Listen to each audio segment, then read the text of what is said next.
We all know Apple is a giant, a titan, a company that's almost always at the top of the list of the most valuable in the world. And every single year, millions of us line up online and in person to happily hand over thousands of dollars for a new phone that, let's be real, is only a little bit better than the one we already have. We tell ourselves it's for the better camera or the faster processor. But what if that's not the real reason? What if their insane success has less to do with technology and more to do with a secret 7-step psychological playbook they use to make you, me, and everyone else fall in love with their brand? They're not just selling you a phone, they're selling a feeling, an identity, and a sense of belonging. So, how did Apple pull it off? How did they manage to get an entire generation so loyal it's practically a religion? It's not magic, and it's not just about that sleek design. It's a carefully crafted system of psychological triggers, built to bypass your logical brain and speak directly to your desires. And it works. It works so well that it has built a fortress of brand loyalty other companies can only dream of. Today, I'm not just going to expose Apple's 7 secret triggers. I'm going to show you how I stole them, and more importantly, how you can use them for your own small business, whether you're selling a $10 ebook or a $10,000 consulting package. This is the playbook they don't want you to know about. Over the next few minutes, we're breaking down the exact psychological tactics Apple has perfected. And these aren't just fuzzy marketing theories, they are actionable strategies. For each trigger, I'll show you exactly how Apple uses it to build an army of devoted fans, and then I'll give you concrete steps to implement the very same principle in your business starting today. Forget competing on price, we're going to learn how to compete on psychology. By the end of this, you'll have a powerful new lens to see your own marketing through and a toolkit to build a brand people don't just buy from, but believe in. And really quick, if you're a small business owner or marketer looking for an edge, do yourself a favor and hit that subscribe button. I break down the world's best marketing strategies every single week, and trust me, you don't want to miss what's coming next. The first trigger is maybe the most powerful and primal one of all: scarcity and exclusivity. We are hardwired to want what's rare, what's limited, and what other people can't have. It's a signal of status and importance. And Apple has absolutely mastered the art of artificial scarcity. Think about any new iPhone launch. They don't just open the floodgates and say, have at it. They engineer a global event. There's a limited initial supply, pre-order windows that sell out in minutes, and literal lines that wrap around city blocks. This carefully managed chaos does two things. It creates a massive wave of urgency, tapping into our FOMO, fear of missing out, and it turns buying a phone into a victory. If you get one on launch day, you're one of the chosen few. You won. This scarcity makes the product feel infinitely more valuable than if it were just sitting on a shelf, available to anyone, anytime. Apple turns a purchase into a status symbol. So, how do you steal this for your small business? You might be thinking, I don't have a global supply chain to mess with. You don't need one. First, use launch windows. Instead of having your products or services available 24/7, 365, open and close the cart. If you have a digital course, open enrollment just 2 or 3 times a year for 1 week only. This focuses all the demand into a short period and forces people on the fence to finally make a decision. Second, offer limited editions. This works for basically anything. Are you a coffee roaster? Create a special micro-lot roast that's only around for a month. A consultant? Offer a limited number of VIP day packages each quarter. Frame it as exclusive. Use phrases like only 50 available or exclusive to the first 20 clients. Third, build a waitlist. Before you even launch something new, start a waitlist. This does 2 brilliant things. It gauges interest so you don't launch to the sound of crickets, and it builds a tribe of people who are already excited. When you finally open the doors, you're not selling to a cold audience. You're selling to people who have been waiting for this moment. Scarcity isn't about tricking people, it's about framing your offer as the valuable, non-permanent opportunity it is. Trigger number 2 is premium positioning. Apple never ever competes on price. In fact, they do the exact opposite. They deliberately price their products higher than everyone else. This isn't just about profit margins, it's a cold, calculated psychological strategy. In our minds, a high price signals high value. Expensive often equals better. This is called the anchoring effect. So the first thing we see, the price, colors our perception of everything else. But Apple justifies this premium price with another psychological trick, the halo effect.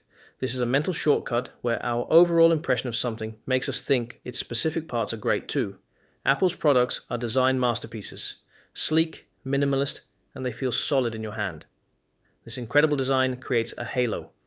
Because the outside of the iPhone is so beautiful and well made, we automatically assume the software inside, the camera, and the entire user experience must also be top-notch. That positive feeling radiates from one single attribute, the design, to the entire product and the brand itself. How can your small business steal this? You have to consciously choose to be a premium brand. First, raise your prices. This is probably the scariest advice you'll ever get, but you are likely undercharging. If you're the cheapest, you're just in a race to the bottom. A higher price immediately reframes your offer as a high-value solution. It filters out the bargain hunters and attracts clients who want the best result, not the cheapest deal. Second, obsess over your packaging. Even if you sell a service, you have packaging. Your website is your packaging. Your proposals are your packaging. Your emails are your packaging. Is your website design clean and professional? Is your branding consistent and beautiful? For physical products, this is literal. Investing in better boxes and an unboxing experience makes the product inside feel more valuable. A candle maker selling a $15 candle in a cheap jar has a product, but someone selling that same candle for $50 in a heavy, beautifully designed box has an experience. Third, create a premium tier. If you're not ready to raise prices on everything, create a new top-tier version of your product or service. Offer a platinum package, a concierge service, or a director's cut. Not only does this create a new revenue stream, but the mere existence of this high-ticket offer pulls up the perceived value of all your other offers. Stop selling products, start selling status and a superior experience. The third trigger is the real masterstroke of Apple's long game, ecosystem lock-in. Ever wonder why iMessage texts are blue when you text another iPhone, but green when you text an Android user? That's not an accident. It's a subtle, constant visual cue that separates us from them. It's a tiny psychological jab that makes leaving the Apple ecosystem feel like a social downgrade. This is the heart of their lock-in strategy. It's not about one product, it's a seamless web of interconnected hardware and software. iPhone, Mac, iPad, Apple Watch, AirPods, iCloud. Every Apple product you buy makes the next one more valuable and makes leaving the ecosystem more painful. Your AirPods connect instantly. You copy text on your Mac and paste it on your iPad. It all just works. This creates huge switching costs. The pain of leaving isn't just about money, it's the pain of losing all that convenience you've gotten used to. It creates a powerful habit loop that keeps you coming back. Stealing this for your business is all about creating your own micro ecosystem. First, design complementary products. If you're a fitness coach selling workout plans, what's the next problem your client has? Probably nutrition. So you create a nutrition guide, then a recipe book, then a private community for accountability. Each product should solve the customer's next problem, creating a journey, not just a single purchase. Second, build a community. A private Facebook group, a Slack channel, or a membership forum can be the iMessage of your business. It's a place where your customers can connect, get exclusive content, and feel like they belong. This turns your business from a faceless company into a tribe. Now, leaving your brand doesn't just mean giving up a product. It means leaving the community. Third, create a loyalty program. This is the simplest form of an ecosystem. A coffee shop can offer a buy 9, get the 10th free card. A subscription box does this automatically. A consultant can offer a monthly retainer for ongoing support. The goal is to create a structure that rewards repeat business and makes it a no-brainer for customers to stick with you. You're not trying to trap customers, you're trying to provide so much integrated value that leaving would feel like a real loss. The fourth trigger is a beautifully counterintuitive idea, the paradox of choice. A famous study found that when a store offered 24 types of jam, only 3% of people bought one. But when they cut the selection down to just 6 types, 30% of people bought jam. The lesson? More choice isn't better. Too many options lead to anxiety, confusion, and decision fatigue, which usually means no decision gets made at all. Apple is the undisputed master of this. When you go to buy an iPhone, you don't see 50 models, you see a couple of models, a few colors, and a few storage options. That's it. They've simplified the decision-making process so much that it's almost effortless. This simplicity is in everything they do, from their famously clean website to their product design. The original iPhone had one button. This minimalist vibe isn't just a style, it's a psychological statement. It communicates clarity, sophistication, and confidence. In a world cluttered with noise, Apple offers a sanctuary of simplicity. Here's how your small business can use the power of less. First, simplify your offers. Look at your list of products or services right now. Could you cut it in half? It's a terrifying thought, I know, but you probably have a few core offers that generate 80% of your revenue. What if you cut everything else and focused all your energy on those winners? Instead of offering 10 different consulting packages, offer 3 clear tiers. Good, better, best. Guide your customer to the right choice instead of overwhelming them. Second, simplify your marketing. Look at Apple's website. It's full of white space. It has one clear headline, a gorgeous product shot, and 2 buttons. Learn more or buy. They don't scream at you with pop-ups and flashy banners. Now audit your own site. Is it crystal clear what a visitor should do in 3 seconds? If not, it's too complicated. Use simple language, kill the jargon, and focus on the benefits, not just the features. Third, simplify the path to purchase. How many clicks does it take to buy from you? Can you reduce the number of fields in your checkout form? Can you add one-click payment options? Every extra step, every bit of friction is a chance for your customer to second-guess their decision and walk away. Make buying from you feel as easy and seamless as an Apple checkout. All right, we're more than halfway through, and hopefully your gears are already turning.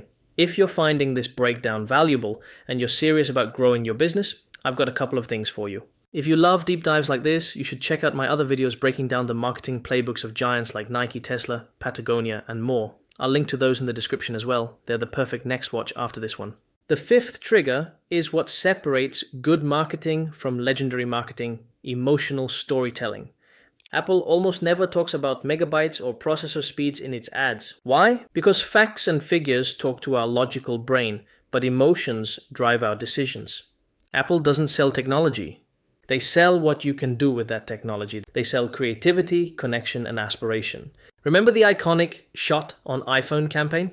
They didn't show you the camera. They showed you the breathtaking photos and heartfelt videos that real people like you, captured with it. The campaign wasn't about the phone. It was a story about human experience told through the lens of their product. They sell a story that says, our products are for creative, successful, interesting people. So when you buy an Apple product, you're not just buying a device. You're buying into that identity. You're buying a ticket to be part of that story.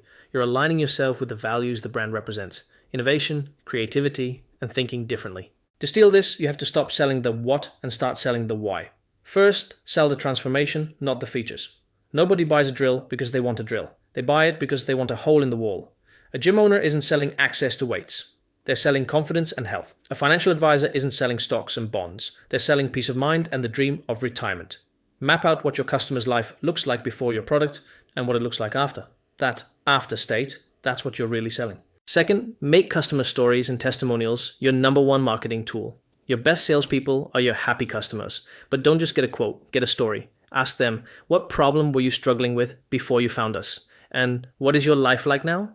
Turn those stories into case studies, video testimonials, and social media posts. Social proof is powerful, but social proof wrapped in a relatable story is unstoppable. Third, define what your brand stands for beyond the product. Are you about sustainability, community, innovation, disruption? This is your brand soul. Weave this belief system into your content, your About Us page, and your social media.